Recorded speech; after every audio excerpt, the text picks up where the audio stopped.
Allez, c'est parti pour ces 3 premiers matchs de cette journée de championnat qui a commencé, je dirais, comme prévu par la victoire de Lens sur Strasbourg. Même si les nordistes ont pas fait loin de là un match ébouriffant, ils ont marqué sur leur première occasion où la défense alsacienne a été confondante de naïveté.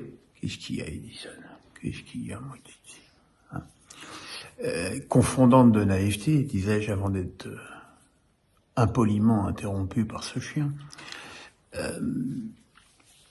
Et puis derrière, franchement, on a guère senti la différence entre les deux équipes.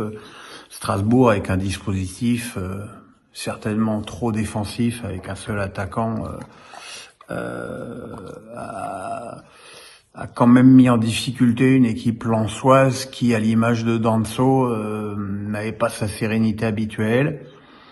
Et puis Medina a mis un deuxième but, et puis voilà. Derrière, Gamero qui est rentré en fin de match a mis un but magnifique. Et puis il y a eu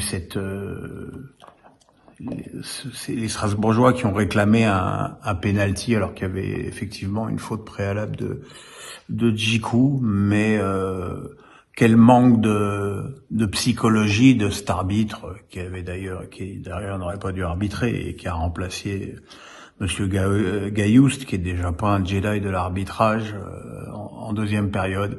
Voilà, Diallo était énervé. Si un arbitre ne peut même pas comprendre qu'un joueur qui joue sa peau en Ligue 1 puisse être énervé qu'on lui donne pas un penalty, peut-être que lui il l'a pas vu la faute de Djikou. Ben voilà, un petit peu de pédagogie, un petit peu de bon sens, ça fait pas de mal. Toujours est-il qu'après cette victoire, les Lensois revenaient à 3 points du PSG. Et puis Lille avait une très belle occasion de continuer son retour au sommet en allant à Angers, qui avait quand même pas gagné depuis 21 matchs. Et les nordistes ont été totalement chloroformés par une équipe d'Angers qui pourtant n'a pas fait grand chose pour gagner, notamment en première période où les Angevins étaient finalement assez logiquement en manque de confiance et un petit peu timorés. Voilà, et puis en fin de match, un but de Racro d'Amdanovic sur une première tentative de Ounou a suffi pour que les Angevins remportent une victoire un peu incroyable face à une équipe qui a totalement déjoué au fil des minutes, même si évidemment Bernard Denis a fait quelques bons arrêts, là, il manquerait plus que ça. Mais enfin bon, c'est quand même un coup d'arrêt assez invraisemblable pour cette équipe de Lille. Et puis ce soir, voilà, on savait très bien que le PSG, après 2 défaites consécutives au Parc des Princes, jouait très gros avec 2 matchs très difficiles à Nice et samedi prochain au Parc contre Lens. Et j'avoue que j'ai pas compris la tactique mise en place par Didier Digard en début de match. En fait, pendant les 40 premières minutes de la partie, les Niçois sont restés derrière à laisser le ballon aux Parisiens qui finalement n'en demandaient pas tant et qui l'ont fait joyeusement tourner, j'allais dire de droite à gauche, et plutôt dire de gauche à gauche, puisque tout se passe à gauche à Paris. Entendons-nous bien, même si le PSG a gagné, on peut pas dire qu'il y ait eu l'ombre d'un progrès dans le jeu parisien. Le progrès, c'est le résultat, c'est-à-dire qu'ils n'ont pas encaissé de but et puis qu'ils en ont marqué 2, ce qui fait une différence notable par rapport aux 2 derniers matchs. Mais sinon, le pressing au milieu de terrain est toujours inexistant. La défense laisse beaucoup trop d'occasions, mais la seule différence, c'est que ce soir, Donnarumma a fait un grand match, très certainement son meilleur depuis qu'il est au PSG.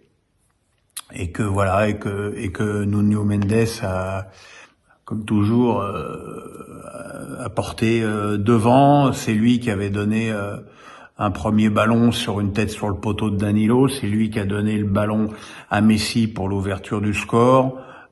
Voilà, c'est un joueur fondamental. Messi qui a été plutôt bon dans ce match, en tout cas très nettement meilleur que les deux derniers. On n'en dira pas autant de Mbappé qui est, comme ça lui arrive à lui et à tous les attaquants de la planète, un petit peu dans le creux de la vague en ce moment, que les adversaires en profitent. Normalement, ça devrait pas durer. Et puis voilà, et puis les Niçois ont eu beaucoup d'occasions. Donnarumma a fait beaucoup d'arrêts. Alors, si vous écoutez Canal, il paraît que c'était que des arrêts faciles. Donc, voilà. C'est ça qui est extraordinaire avec le PSG, c'est que même quand il y a un mec qui est bon, c'est facile.